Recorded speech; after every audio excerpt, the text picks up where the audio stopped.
श्री कृष्ण की ये लीला बता रही थी कि सत्य चाहे शिशु रूप में हो, पर वह जब जागेगा तो असत्य को मिटा देगा। कहानी को शुरू करने के साथ-साथ चैनल को सब्सक्राइब भी करें, क्योंकि यहाँ हर कहानी में छुपा है जीवन का सबक। गोकुल का आंगन सजा था। तुलसी चौरा पर दीप जल रहे थे, गोपियाँ मंगल गीत गा रही थीं और हर दिशा में एक उल्लास फैला हुआ था। आज श्री कृष्ण का छठी संस्कार था। यशोदा माँ ने अपने लाला को चंदन से सजाया, छोटे काले तिल लगाए और माथे पर तिलक कर नर्म रेशमी कपड़ों में लपेटा।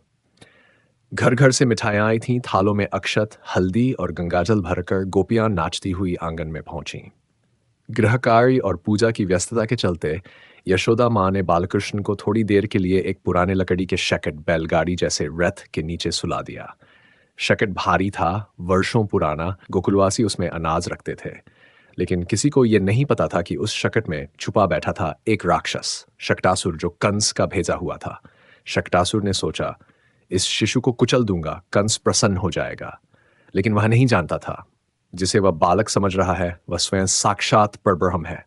श्री कृष्ण केवल 6 दिन के थे। न सोचना, न बोलना, केवल मुस्कुराना आता था उन्हें। परंतु जैसे ही शक्टासुर ने अपनी कुटिल शक्ति से शकट को आगे सरकाया, बालकृष्ण ने अपनी छोटी सी एड़ी उठाई। वह एड़ी नहीं थी, वह ब्रह्म का प्रहार था। एक क्षण में शकट की लकड़ी चटाक से टूट गई, पहिए अलग हो गए, धुरी आसमान में जा गिरी।